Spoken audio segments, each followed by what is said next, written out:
We are classy. We are live, and this is the Pickup Soccer. No way. And I think first time in 2015 or 16. I don't think we've done this I since think we 2004. did one in January 2015. Yeah, so it's like So it's now a yearly podcast. this is about all the preparation we do for it. Currently, we have 0 viewers, which I don't really expect it to get much higher than that over the course, but maybe it would help if I tweeted out a link. So, whatever, let's do that, shall we? Do I turn sideways, or do you guys turn sideways? I don't know. It's not bad. All right. There we go. It's a good look for you, Hank. Shows off my double chins.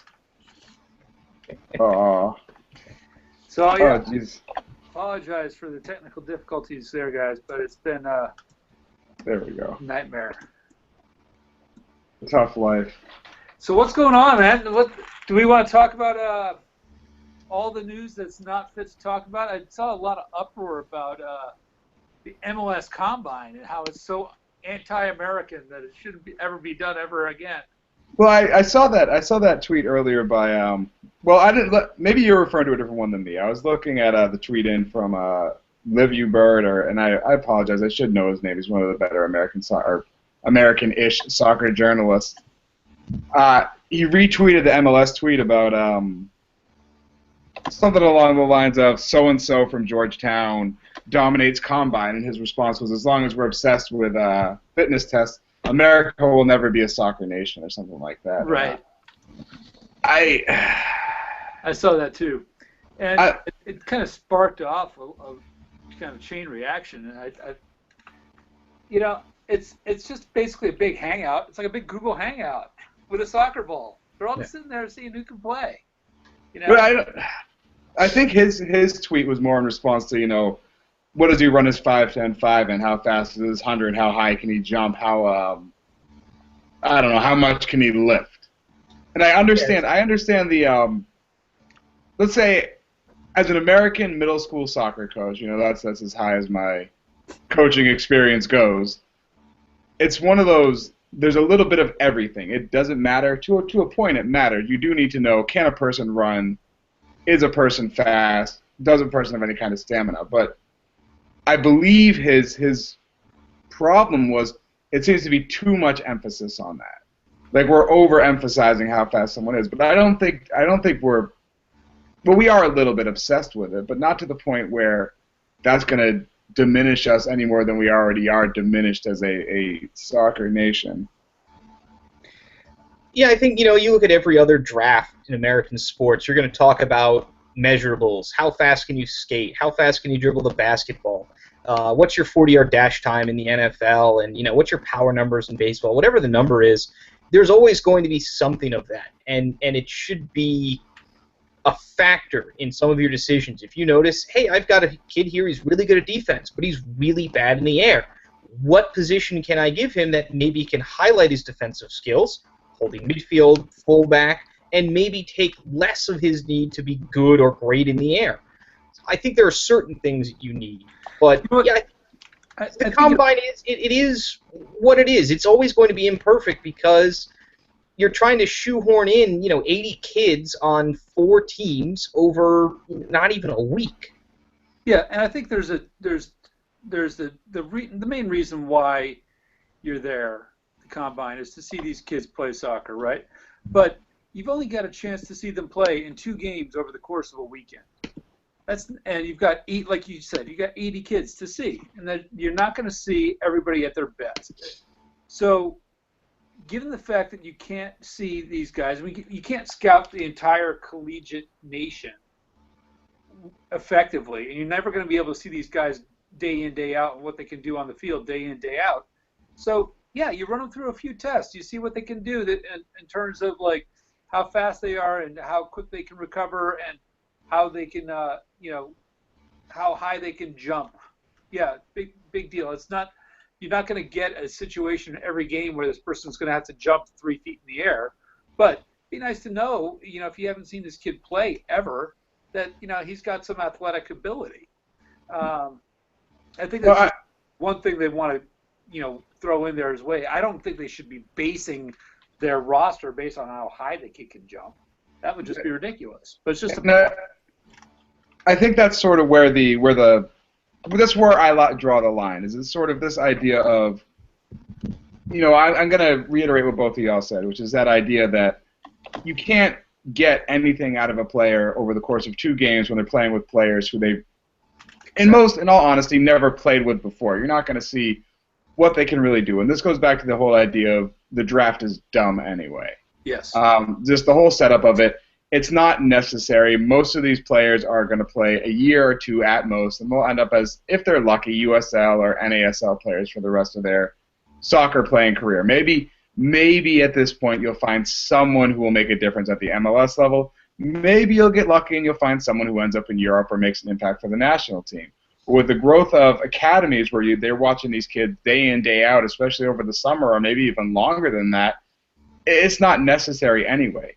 But, we like to complain, and me especially, I've started to turn a page where I'm almost completely turning off of MLS just for various reasons. There's not a team close by to me. It's not something that I can see every single day anymore. So watching MLS is no different than watching EPL for me at this point. And the idea that we're only basing something on the physical it's frankly untrue. If that is what we're doing, it's kind of scary. And it's like you said, how often are you going to get to the point where someone is needing to jump, get that 48-inch vertical in the course of a game? Yeah, it's great that your central defender gets that higher. It's great that he can do, but does he know how to kick a ball? Can he combine with someone? Does he know when he's challenged? Does he know? Yeah. Can he mark a man out of a game, or does he not? Or is the only thing that he's good at is he's really fast and really quick? And Pat Phelan, or is he Jeff Lorenowitz? Yeah, what is it? What is Tyler Polak, who got drafted by the Revs a few years ago and just recently got signed by St. Louis? But he was a Generation Adidas player. He never made any sort of impact for the Revolution. I don't know. I think he got loaned to Rochester for a little bit. I don't know if he did anything there. But what can you get out of a 2-week, 48 hours? Probably not a whole lot. No. I mean, go ahead, Jake. Well, I was going to say, I don't necessarily think the combine perhaps is not important in the grand scheme of things, or how well you rate players, but the draft itself still serves a purpose, even internally. You look at teams. The Revolution have been a team that's done very well in using lower draft picks to get some veteran players. Daigo Kobayashi, Brad Knighton, backup, little things like that they're still useful. But as far as looking for starters in the MLS draft, really outside of the first round, if you're in the top half, you're looking for a guy who can fill a need and maybe be a starter. And after that, you're really looking for depth. This team needs a fullback. This team needs a central midfield. You're looking for someone who, if he comes in and plays 60 or 75 minutes as a rookie, he's not going to be a liability, and you can work around that and give him support in a lineup. The draft still serves a purpose now, but I think it's complete, 4 rounds of draft picks. No, very rarely are you seeing, day 2 guys, 3rd, 4th round guys sticking to MLS rosters anymore.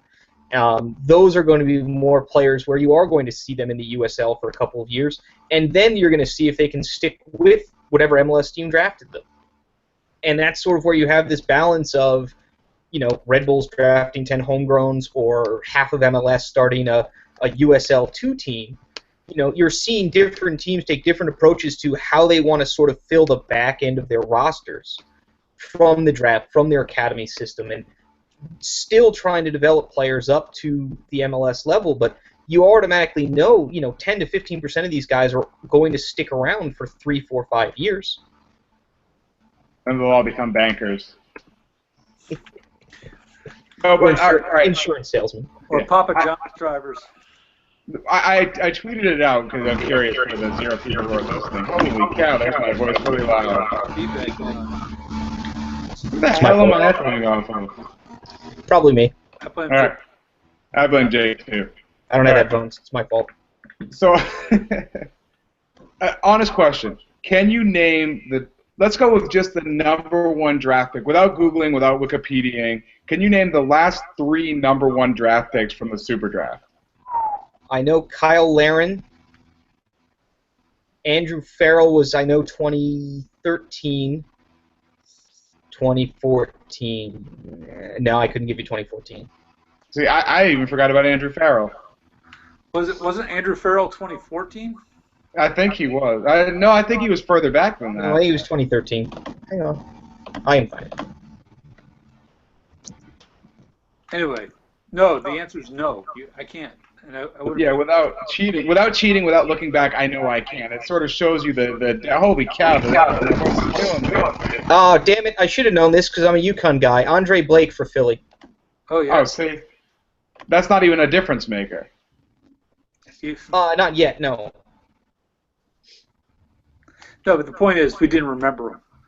I mean, Right. So it's irrelevant. And you look at guys that have really succeeded. I mean, there was so much hype around, the guy, we're all Revolution fans to a point. But I think, there's so much hype around Kellen Rowe when they drafted him, and he was really rated high and all this other stuff. And everybody keeps saying there's going to be upside, there's going to be upside. And, we're still kind of waiting for that upside to kind of kick into overdrive. But you never really you hang on to those first rounders, I think, a little bit more, and then the second rounders not so much. And last year the Revs basically traded away most of their picks, right? Every single one. They didn't really get a pick, and you look at what they're doing this year. They're bringing back some of the guys they drafted, like Tyler Rudy's coming back. They didn't even draft him; they signed him outside the draft, I believe. No, I think he was a draft pick. You think? All right, we'll double check. Hang on. The point is that he wasn't their number 1 draft pick.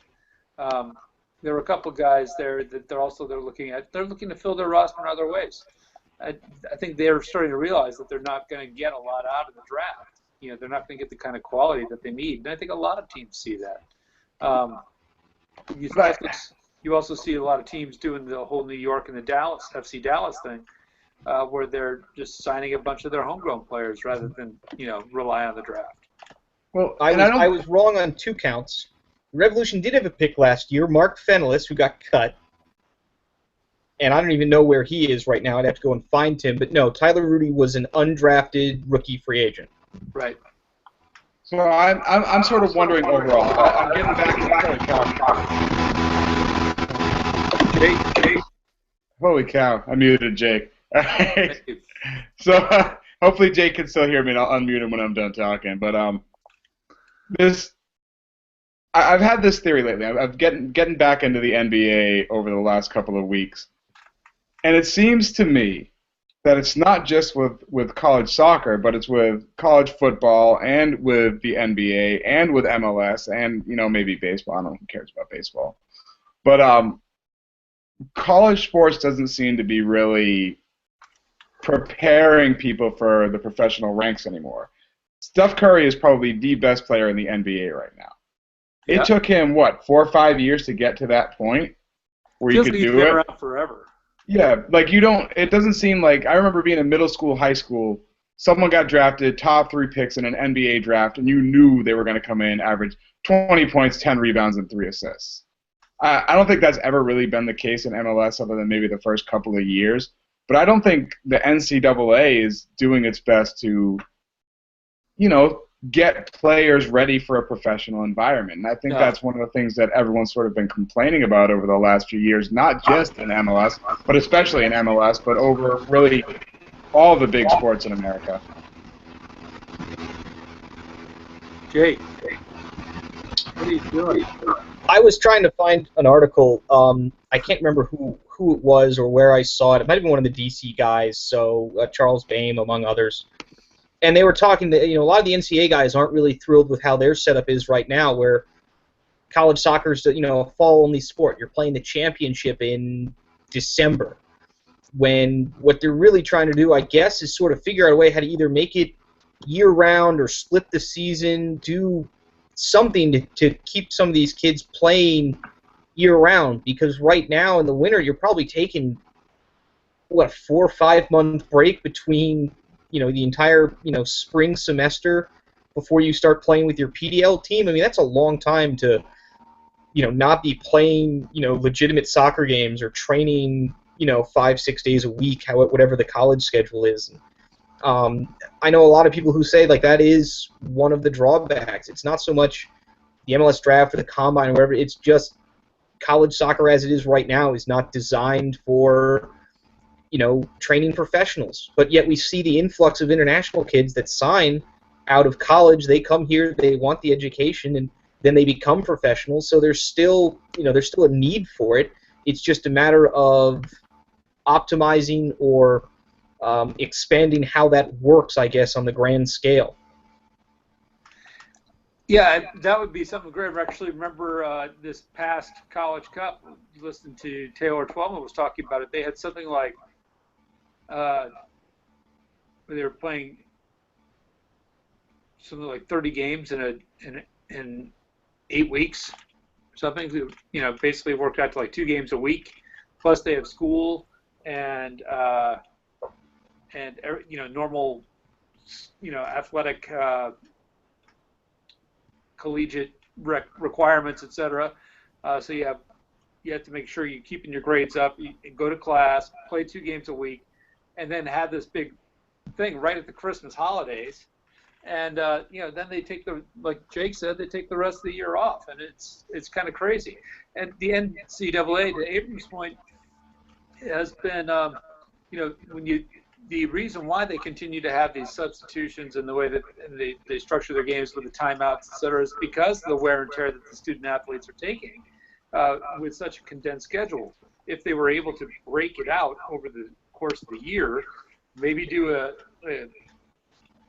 fall season and a spring season, and make that a little bit more like a Apertura, like Mexico, Clausura. right?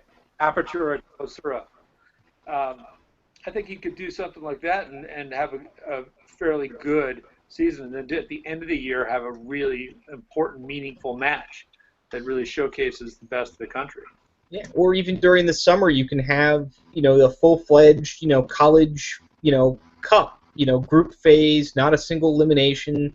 That would get, a lot more, smaller programs that win conference titles. Instead of playing 1 game against a really good team, you get 2 or 3. Yep. There's a lot of little things that I think the NCAA is hopefully moving towards, but it is still the NCAA. They are still bad at mostly everything. So, I don't know. Podcast.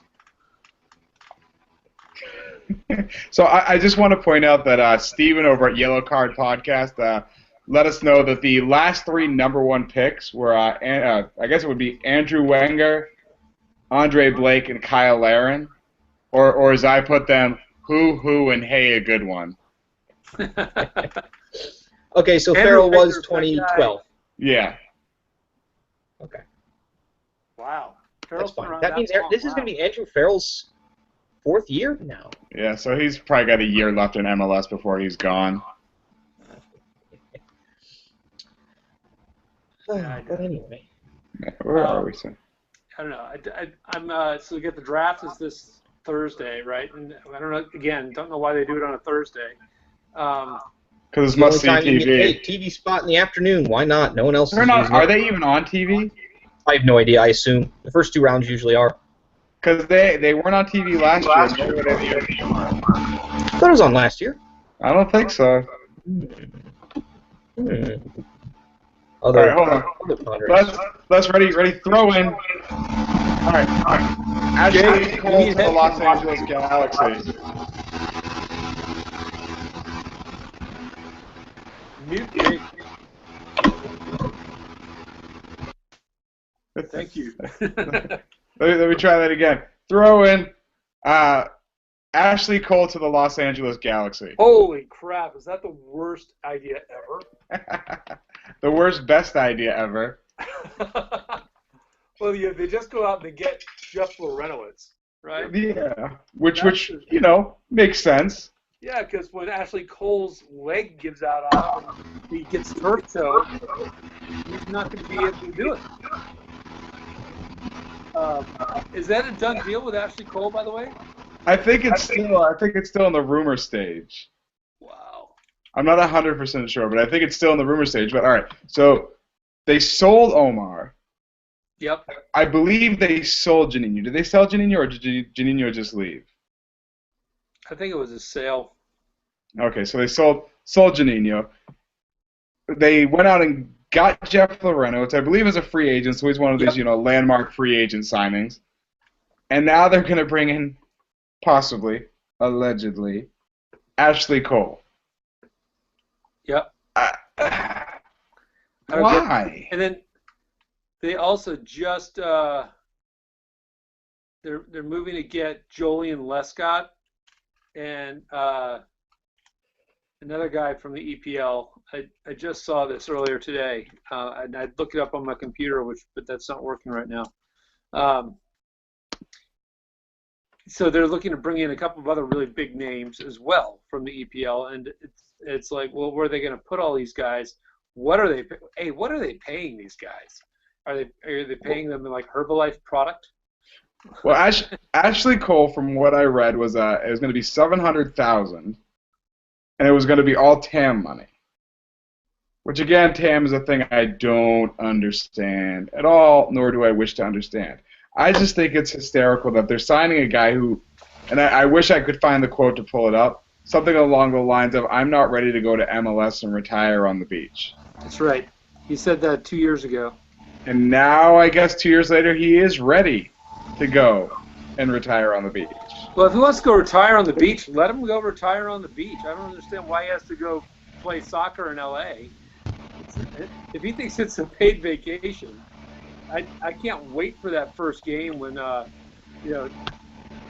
somebody decides to run right over him and he collapses like Didier Domi did for the New England Revolution.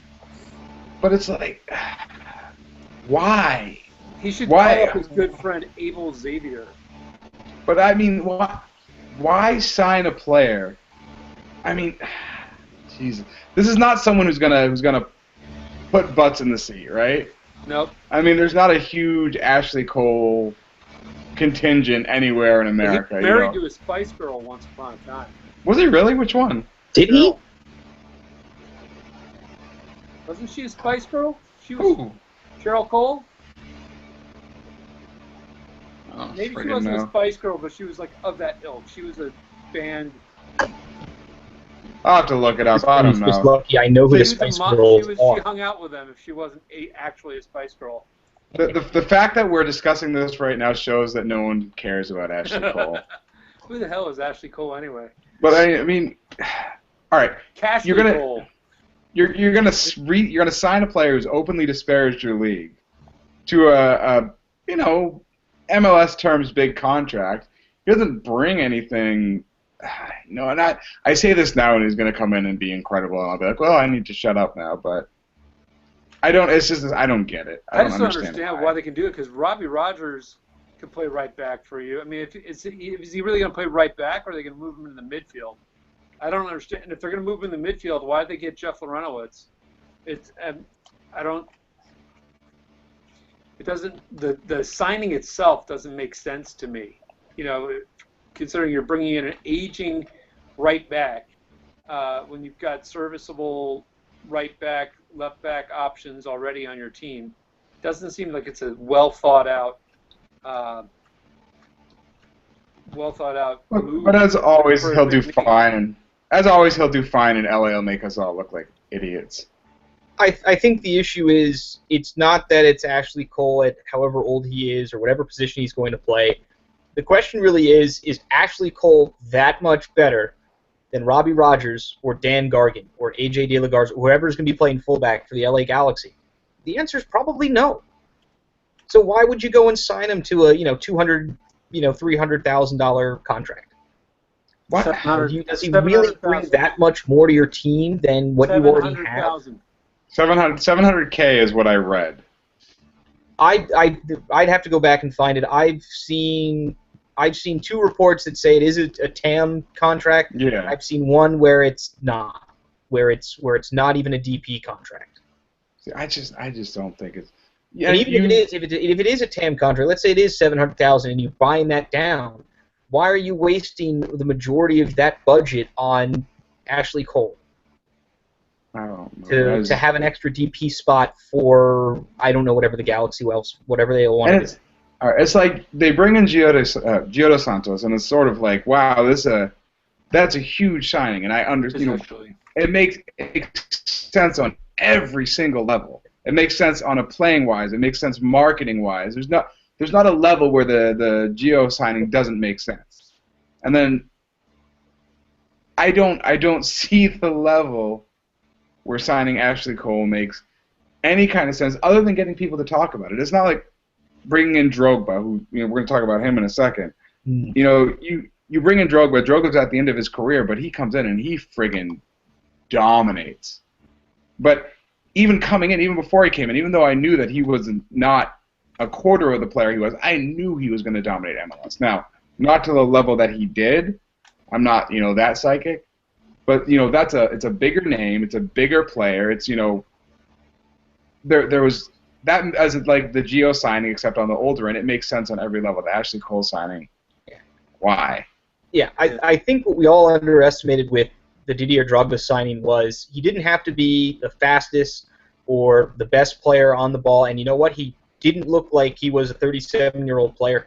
I think we underestimated the craftiness that he has and just how far MLS defenses still have to come when a 37-year-old Ivory Coast international can basically kick open your front door and then just start scoring, immediately.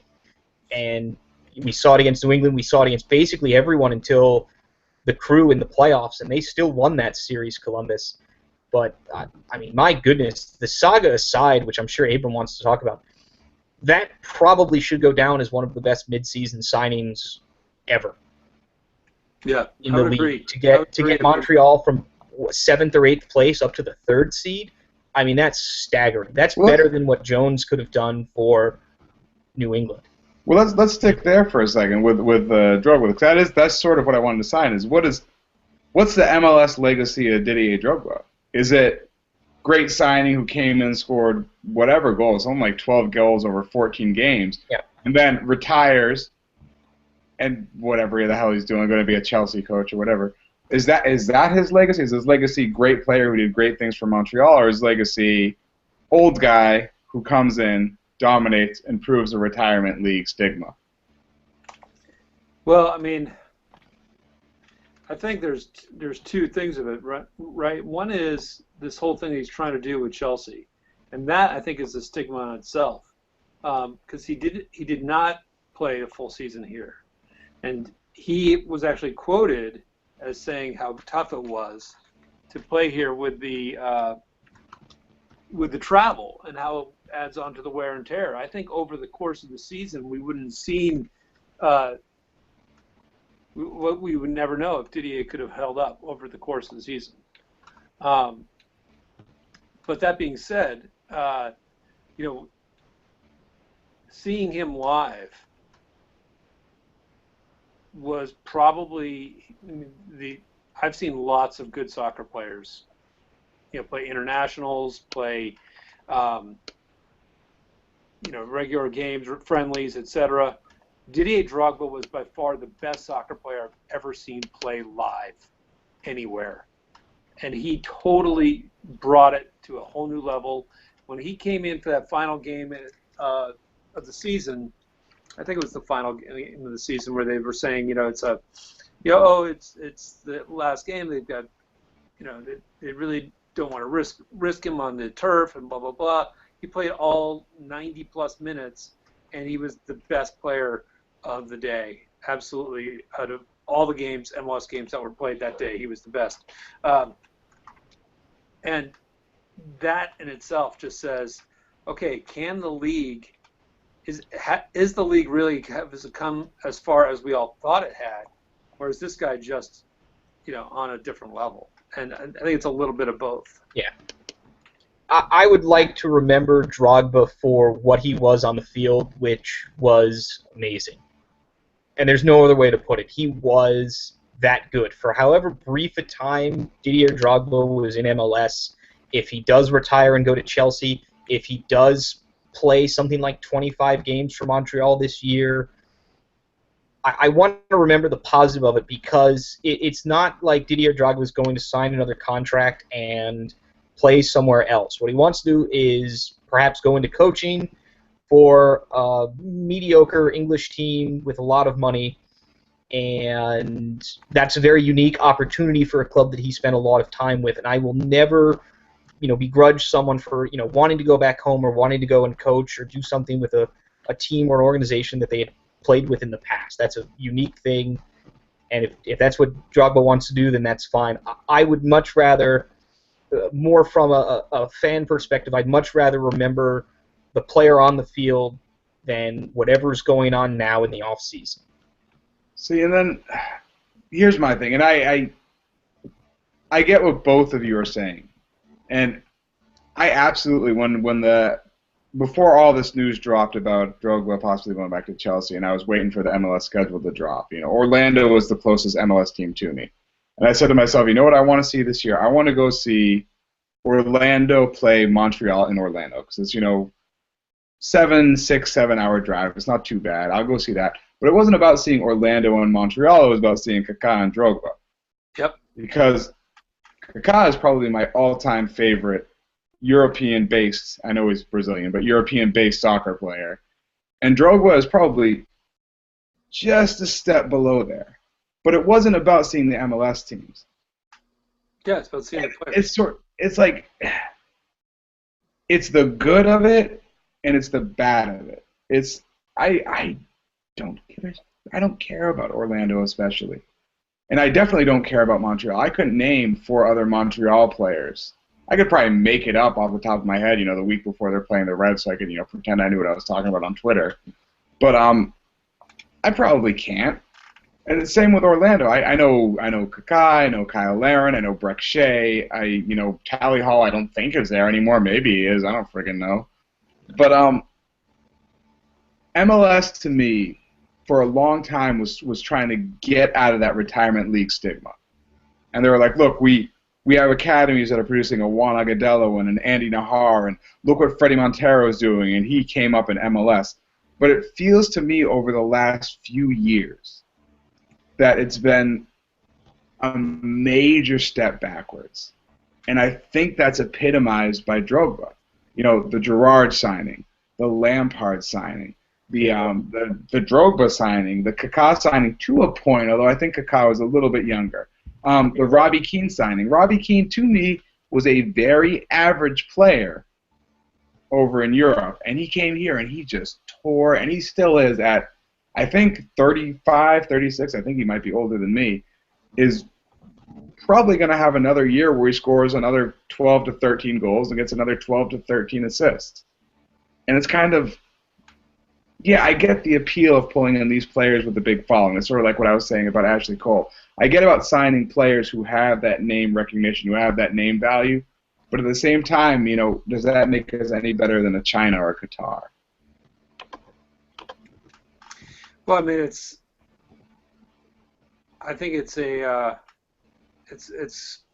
tough call, because the league itself is self-promoting itself, right? By if it can get big name players to sign in, that just opens the door for more players to want to come over here and play.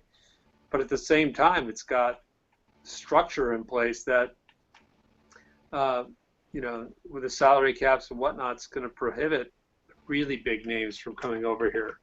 Why would they drop that, to make less money in the long run, potentially less money. Look at what's going on with Jermaine Jones.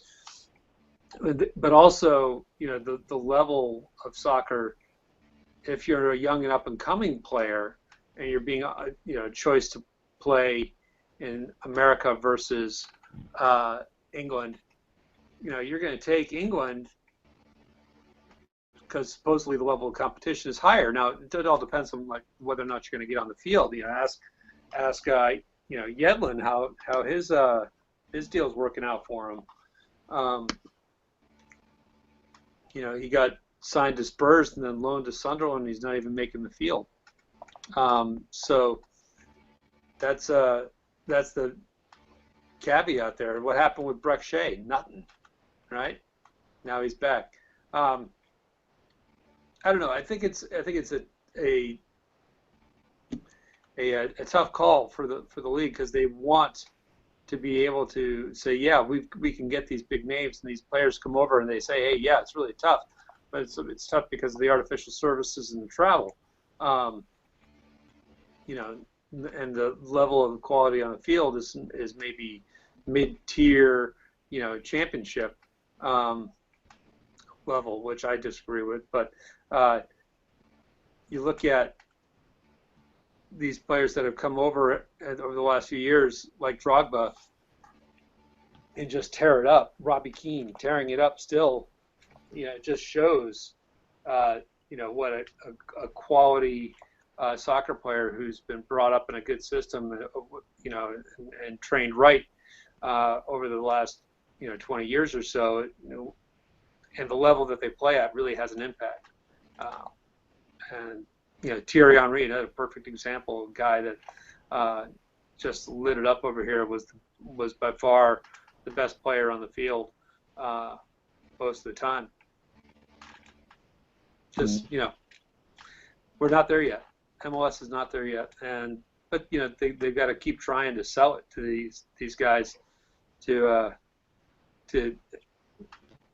build up their street cred, I guess. Well, yeah, and it's sort of I go back to something that Evan Ream always says, which is I like MLS for what it is. I am American,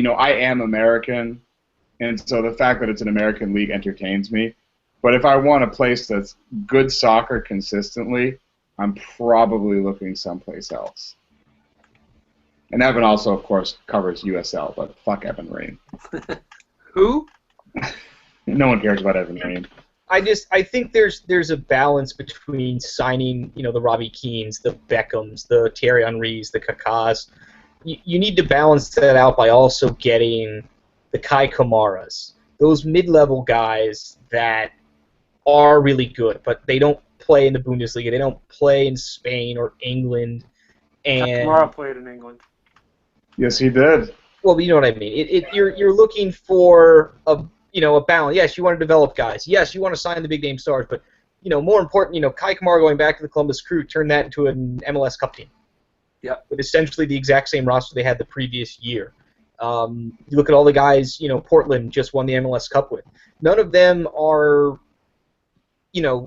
world class, starting, going to Barcelona next week, but they're good and they work as a team.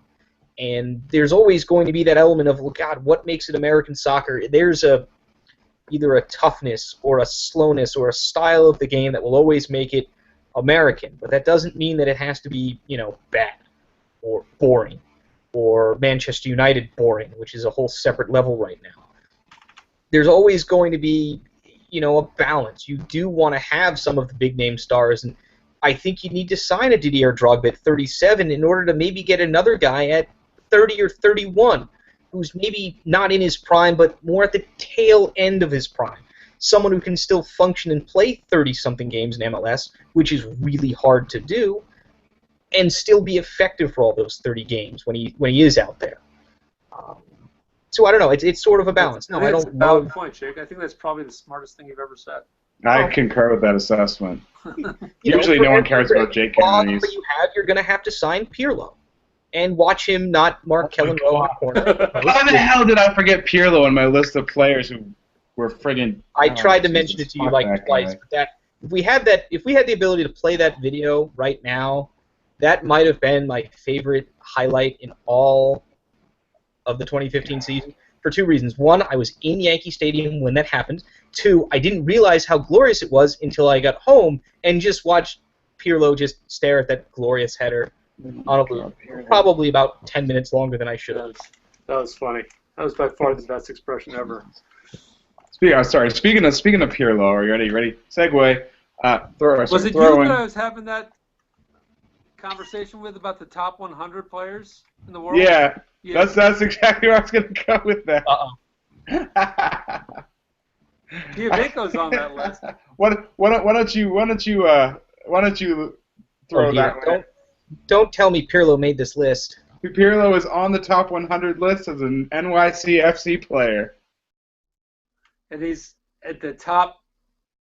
I think he's in the top 50, actually. Yeah, I think he's in the top 20. I don't think he's that high.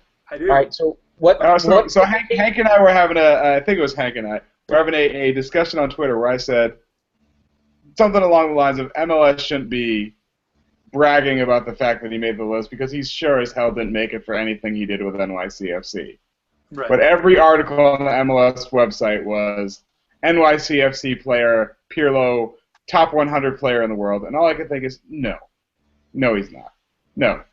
Juventus player Pirlo is right. Maybe is on the top. Is on the top 50 list. NYCFC player, no. But I think, and I apologize, it was probably Hank again who pointed out that there's a ton of other players on there who are on there for the teams they're currently signed for, but not for the teams that they actually should be on there for. That was their top 100 of all time kind of scenario, and it had a really weird vibe to it in that regard, right? Because it had like players that hadn't done anything in a long time, yet they were still up there because of the great player that they were 10 years ago, or the last 5 years. But lately, not so much. But yeah, we saw a lot of that. But then you saw guys like Giovinco on that list, which you like. If you didn't point him out to me, I wouldn't have seen him there. Oh, he's definitely. Because I legitimately went on that list to go say, hey, are there any MLS players on there? And I think I was scrolling down. I was like, well, I know there's not going to be any in the top 50. And I got to Pirlo, and I was just like, what is happening here? Right. I don't think I got lower than that to find Giovinco towards the bottom of that list. Yeah, it was crazy. It was one of those. I don't even remember where that list came from, to be honest. Was it an MLS list or was it a? No, it must have been a World Magazine list or something. Yeah. I don't know, but it was a hodgepodge of some really bizarre. Top 4 were all like Barcelona players, and you gotta wonder who's coming up with that ranking there. It's just, you gotta put Pirlo on there. Yeah. But you can't have a list without Pirlo on it. I just wish they had said Pirlo, Juventus, not for the stuff he did at NYCFC, because he didn't do shit there. Or even Italy, if he's still on the national team for Italy. Count that. No, that would have been funny if they would have just said, former Juventus player, whereabouts unknown. I could get behind that. Currently in the where are they now category. Sometimes, oh Jesus, yeah, but I don't know. I'm see, and this is again. I told you guys, I'm on I don't want to call it. I don't want to call it an anti. I guess I am on. I'm on an anti-MLS kick over the last couple of weeks, and it's just sort of some of the marketing and the way that they go about selling players and the league in itself is just sort of like, what are you doing? Stop that! You're too good for this. And I'm like, oh no, you know what? I guess you're not too good for this. Yeah. Why are you doing this? You have to worry about them buying their own con, right? So it's like, they're selling the league to these players. They're getting these really great guys, and now are they really believing that they're that good, or are they? It's kind of it's kind of like how much paint can you spread over this wall before it starts to get too thin, Well, you only got so much.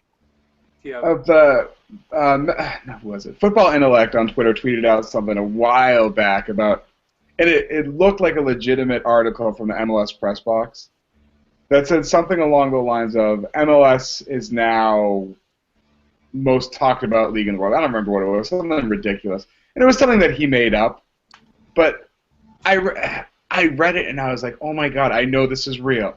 This has to be real because this is something they do. And of course, someone pointed out later that one of the metrics that they used was like Tinder swipe to the right. And I was like, oh, this is not this is not real. This is satire. It was like The Onion, where it sounded so much like something that MLS would try to sell about itself that I was like, well, it's got to be true. It's got to be true because it sounds like something they'd say. And I like your. I'm gonna steal that phrase too. Though, how'd you say it? The paint on the house. What was that? Yeah, they're trying to, paint the whole wall with not enough paint. Basically, it's like, It's a very good phrase. It works. Sort of. But there's a better way to say it. I just don't remember how to say it. It sounded really good. I'm gonna rewind this later and figure out what it is so I can steal it, put it out on Twitter, and tell everyone I came up with it. That's cool. Ready to speak? Watching this. Speaking of, oh no, we got 2 viewers. What are you talking about? All right. So one of them's you and one of them's Jake. So that's everyone. All right. Throw in. All right, let's go to another throw in. I want to go to San Antonio. Ooh, Oh yeah. okay. What the hell? What is going on with San Antonio? I feel like Are they an NASL team? Are they a USL team? Are they an MLS team? All right, let's break it down this way. So let's sort of make this as bad of experts as we can because we're about to prove that we're not necessarily good at this because I'm going to do this all from memory. Somehow they had an NASL team that may or may not have won the championship recently. They sold that to the San Antonio Spurs, who then said, we're not going to play in NASL anymore. We're going to take our ball and go home, and we're going to bring a brand new franchise to USL. all right, you're halfway there. Okay. All right, you ready? Okay. Let's go way back. This is from what I know. We're going to start from this. So, San Antonio Scorpions. First off, their logo is still on the top of the NASL website. Apparently, they're going to sell their franchise fee to Vegas, and it's going to become the Las Vegas Scorpions. Whatever. The owner of the Scorpions sold Toyota Field. I believe it's Toyota Field. It might be Toyota Park. I forget which one's in Chicago and which one's in San Antonio. But sold it to the city of San Antonio. Yep. The Spurs, San Antonio Spurs, bought a USL franchise with the sole intent of eventually promoting to MLS. Right. They're going to play their games in Toyota Field/Park. The fact that, and I fancy myself as a lower division expert, the fact that I'm even confused as to what the hell is going on and how this works is sort of the point of why I just go, San Antonio, what the hell? Well, so I'm also confusing San Antonio, I think, a bit with the wasn't there something? What was the other team in Texas that went to Orlando? Is that Austin? Austin. That was Austin. Okay. And then Austin reformed from And then PDL, jumped up to USL, and then their field flooded out, I believe, this year, and they've got problems. Okay. Yeah, well, there was a whole bunch of things with that as far as the field flooded when there was that rain down in Texas. Yep. And then they decided that if they couldn't, they were playing, I believe, in a high school stadium, so they couldn't sell liquor, so they weren't making any kind of money off of it. Mm-hmm. And they're just like, you know what, we're not going to do this anymore. And it seems like, I'm not sure if they're taking a year off or they're closed for good. But Texas is, I mean, the San Antonio story is just, And it's bizarre because they did so well, and they was San Antonio USL at one point? They were NASL. They won the NASL championship. I believe it was in 2013. Yeah. Okay. But this is back when we did the actual AASP, the All American Soccer podcast, and we had a discussion about how maybe they should spend less of their money on their how did I put this? Because most or almost all of their money went to a charitable. Yeah, they were a non-profit organization. And I've been hearing since that their players were either paid very, very low in comparison, that coaches were fired at like the terminal of an airport at the end of the season. That it was just sort of bad news. It's great to have a charitable organization. It's great to I feel like an asshole saying this, but if you want to run a professional sports team, run a professional sports team. Right. Don't use it as an outstretch of your charity. Wasn't it Charlotte Eagles who dropped down to PDL because they're like the costs are too high, where the ownership was Christian face something, and and all of that. Which, and I'm perfectly fine with that. I have no problems with it. But you're right. If you're going to run a professional sports team, which for I guess the U.S. would be USL and above, I think at this point you have to expect to lose money. Yeah, you're not worst break even. And or semi throw in, you could be Rochester. That is a nightmare. Brandon Doherty was a star this week while all that nonsense was going on at Doherty Soccer at the Bent Musket.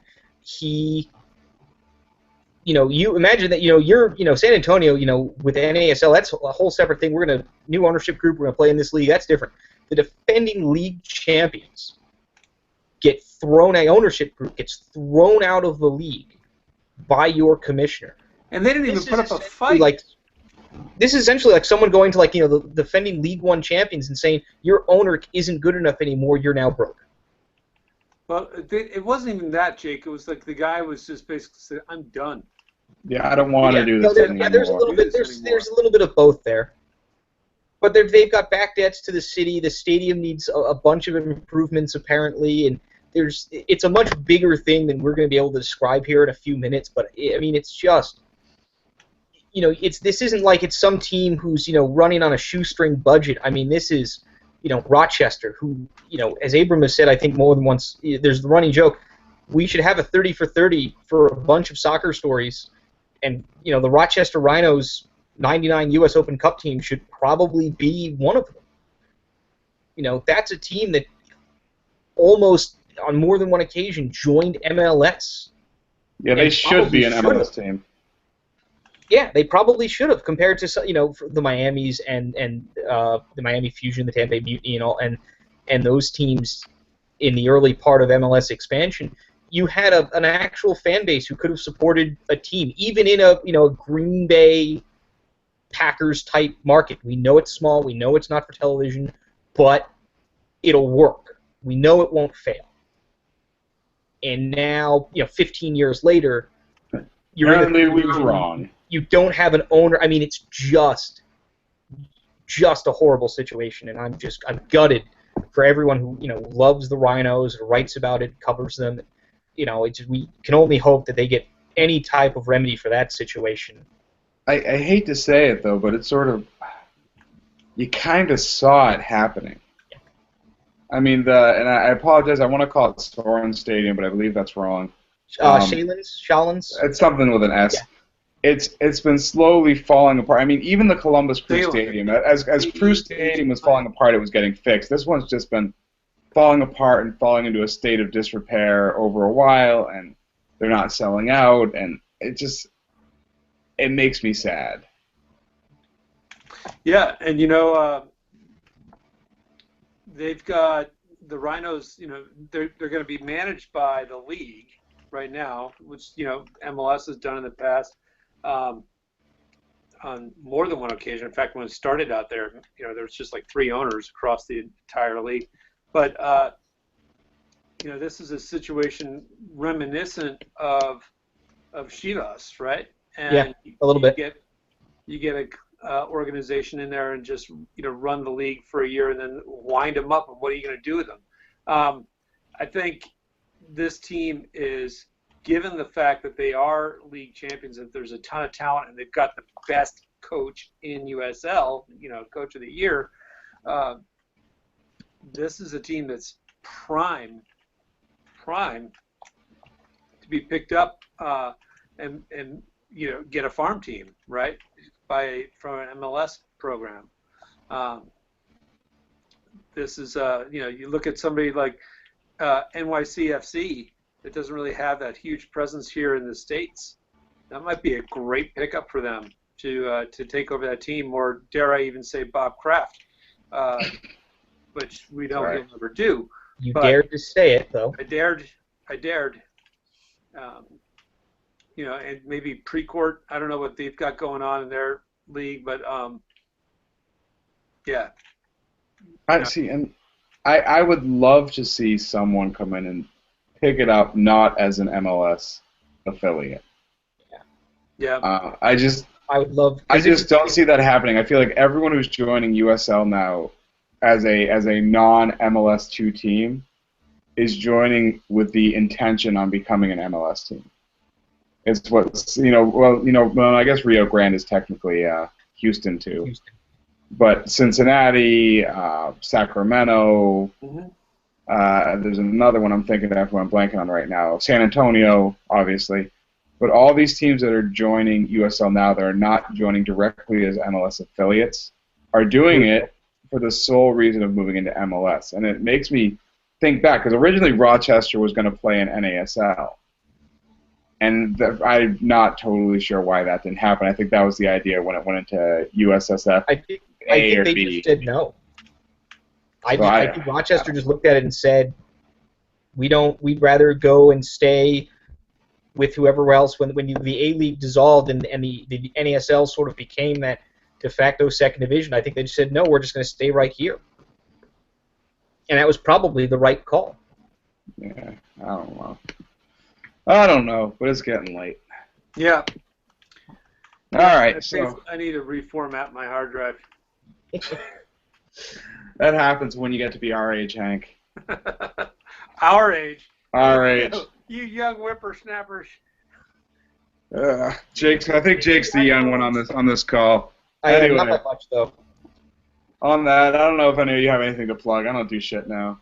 The only thing is, next time we do this, maybe like after the draft or something during preseason, at some point we will tease the next episode, which may or may not happen in another year.